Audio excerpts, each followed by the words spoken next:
Ice cream parlour case പരിഗണിക്കുന്ന കോഴിക്കോട് 1ാം class magistrate കോടതിയിലെത്തിയ ഏഷ്യാനെറ്റ് ന്യൂസ് സംഘത്തെ ടൗൺ എസ്ഐയുടെ നേതൃത്വത്തിലുള്ള സംഘം തടഞ്ഞു. പുറത്തുപോകണമെന്ന് ആവശ്യപ്പെട്ടു. ഇതിന് വിസമ്മതിച്ചതോടെ 4 മാധ്യമപ്രവർത്തകരെ അറസ്റ്റ് ചെയ്ത് ടൗൺ സ്റ്റേഷനിലേക്ക് കൊണ്ടുപോയി. DSG അടക്കമുള്ള വാഹനങ്ങളും പോലീസ് കസ്റ്റഡിയിലെടുത്തു. അഭിഭാഷകർ നമ്മളെ തടഞ്ഞിട്ടില്ല. പോലീസാണ് 2-3 പോലീസുകാർ അവിടെ വന്ന് പറഞ്ഞു. ജില്ലാ ജഡ്ജി പറഞ്ഞു കോടതി പരിസരത്ത് കയറരുതെന്ന്.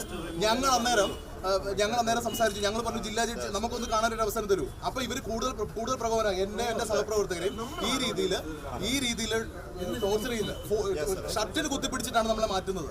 ജില്ലാ ജഡ്ജിയുടെ നിർദ്ദേശപ്രകാരമാണ് മാധ്യമപ്രവർത്തകരെ തടഞ്ഞതെന്നാണ് പോലീസിന്റെ വിശദീകരണം. 2 ദിവസം മുമ്പ് റുപേഷ് ഇവിടെ പ്രൊഡ്യൂസ് ചെയ്യുമ്പോൾ ഡിസ്ട്രിക്ട് ജഡ്ജാണ് ടൗൺ സിഐക്ക് വിളിച്ചിട്ട് പറഞ്ഞു കോർട്ട് പ്രിമൈസസിലെ സെക്യൂരിറ്റി കൂടുതൽ കൊടുക്കണം, പിന്നെ മീഡിയക്കാരൊക്കെ കമ്പൗണ്ടിലകത്ത് പ്രവേശിച്ച് പാടില്ല. അദ്ദേഹത്തിന്റെ ഡയറക്ഷൻ പ്രകാരമാണ് ടൗൺ സിഐ ഇന്ന് ആക്ട് ചെയ്തു. എന്നാൽ കോടതിക്ക് സമീപം മാധ്യമപ്രവർത്തകരെ തടയാൻ നിർദ്ദേശം നൽകിയിട്ടില്ലെന്ന് കോഴിക്കോട് ജില്ലാ ജഡ്ജി ഹൈക്കോടതി രജിസ്ട്രാറെ അറിയിച്ചു. നിർദ്ദേശം നൽകിയിട്ടില്ലെന്ന് ജേർണലിസ്റ്റ് യൂണിയൻ നേതാക്കളെയും ജഡ്ജി അറിയിച്ചിരുന്നു. സംഭവം വിവാദമായതോടെ പോലീസ് ഖേദം പ്രകടിപ്പിച്ചു. കോടതിയിൽ പ്രവേശിക്കുന്നതൊന്നും ഞങ്ങളുടെ ഡയറക്ഷന്റെ ഭാഗമല്ല.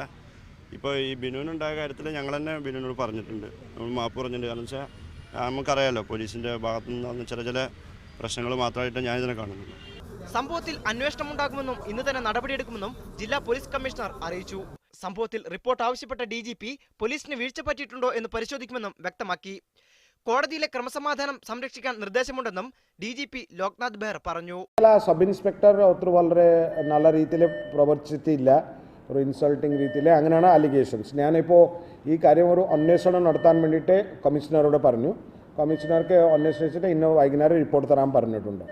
അതിനുശേഷം ഈ ആളെ എങ്ങനെ ചെയ്തിട്ടുണ്ടെങ്കിൽ ഞങ്ങൾ ഒരു സ്ട്രോങ് ആയിട്ട് ആക്ഷൻ എടുക്കാം. ഞങ്ങളൊരു മീഡിയയുടെ എഗൻസ്റ്റിലല്ല, neither we are against the lawyers.